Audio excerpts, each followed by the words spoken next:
let's flip a coin. Head Carolina, tails California, somewhere greener, somewhere warmer. Okay, it's Andy Graham of the Ask Andy Show. I've traveled non-stop for 16 plus years and went to 99 countries. I'm in Sofia, Bulgaria, and I got a few other countries coming up here. I'll pass 106 or 7 by the time I leave Europe here in 2014. Okay, I got a question from Brian Z. Hi Andy, I emailed a question once before but did not get a reply. Sorry, I could have went in the spam box because you're not supposed to be sending to places like Bulgaria or Serbia or Montenegro. We know it's really hard to figure out where all these things go to.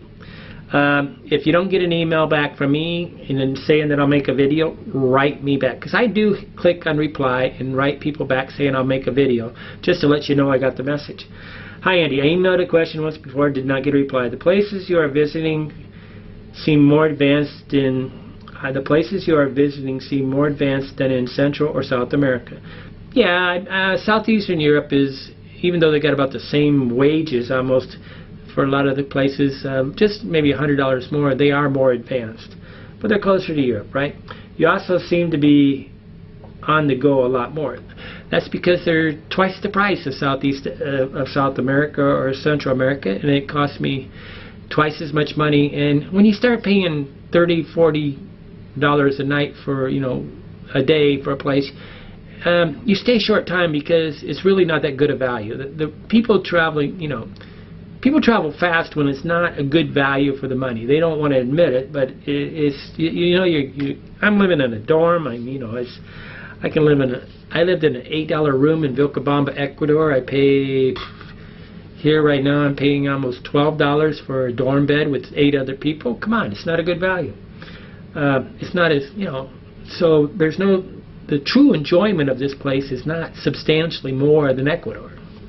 In most countries, the enjoyment stays the same. It's just the prices change. And once you've gone to some of the cheap countries, you don't really want to go to the expensive one. I'm on the go more because it's expensive. How many countries do you intend to visit? I don't know. I have no idea. In the long run, I'll probably go to 150, I suppose, at least. You seem somewhat more uncertain, less comfortable than in other countries. Yeah, I'm traveling faster. I mean, travel is the inconvenience of travel. Travel sucks. It's arriving that's fun. So I like to stay in a place for a week or 10 days because the first 2 days suck.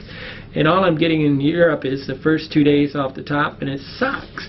Now, I do enjoy these younger students that I'm living with. They are very intelligent. They're very diversified. I was just talking with a girl from Singapore, and I was talking 2 minutes earlier to a girl from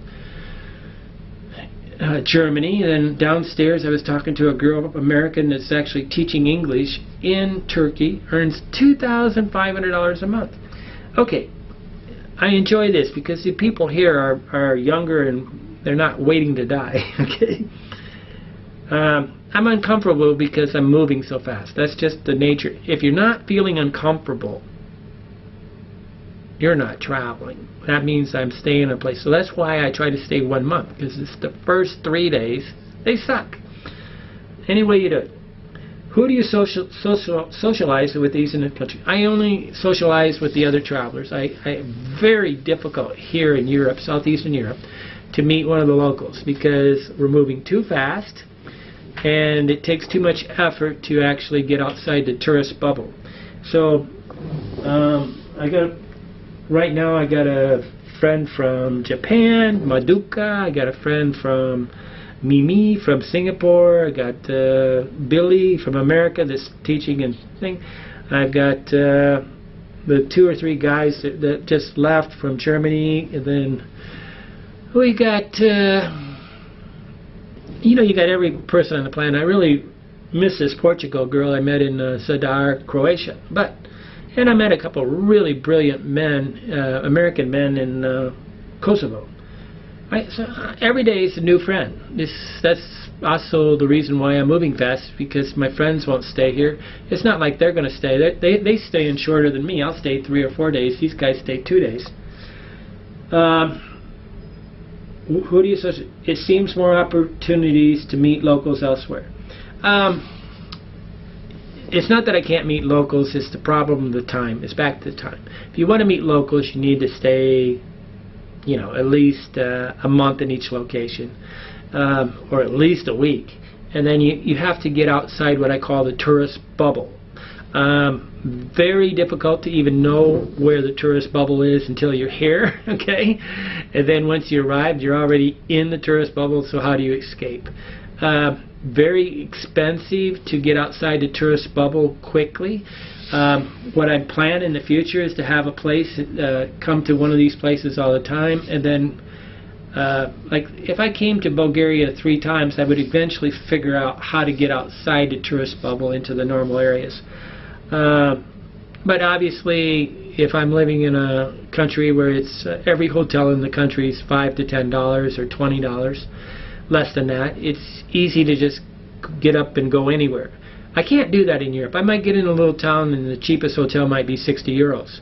And there's no town I know in Europe that's worth $60, 60 euros to me. Bottom line is I can go anywhere on the planet. Paying 60 euros to look at a no-name town just isn't worth it to me. Okay. I am enjoying the videos. Obviously, at the end of this thing, I don't come to Europe for a very specific reason. Europe's expensive for the amount of enjoyment that I get. I can hang out anywhere in Central and South America, Southeast Asia, or Africa for a month at a time on what it takes me to live in a private room with my own toilet, with my own bed, my own room, my closet, whatever. And here at half the price I pay for a dorm room, okay? And living in a dorm and maybe having a locker. But I will say that living in a dormitory is a lot of enjoyment from meeting people. It's just a horrible quality of life. The creature comforts are horrible. So, you know, there's yin and yang to all the thing. It's not just as simple as saying, do it. But I don't know anybody that's going to just sit there and live their whole life living in a dorm. It makes people stop traveling. So in a way, sending your children to Europe will guarantee that they don't spend the rest of their life traveling around getting drunk. I don't drink, but obviously these guys in my dorm drink every night. Most of them, it's a really big party, guys. They'll stay out till 6 o'clock in the morning. I can almost wake up by when they come home. But they have a pub crawl every day here. Pub crawl is, you can see that the most popular hotel dormitories in Europe are the ones with the biggest party. It's not necessarily the best living conditions. I'm in the Hostel here in Bulgaria, Sofia, Bulgaria. It's a nice hostel, and they have a really good breakfast and big common room, but the dorms are just más o menos. They're not really anything special at all. I mean, they're on the lower 40%. They're in the lower part. But they're going to call it a better place. It's in the top 94 rating because it's a lot of fun. But it's the quality of the actual. My locker is only half as big as my backpack. So you can give me a full-size locker, and you know, a good dorm has curtains on. A good one of these would have curtains across here with a nice light and a shelf and all sorts of stuff. And I have none of that. And so, you know, it's not quite as simple. But there's a price to pay to go to any country on the planet, and you pay for travel with discomfort. That's the bottom line. Andy Graham, Hobo Traveler in Sofia, Bulgaria. And if you're comfortable, you're at home.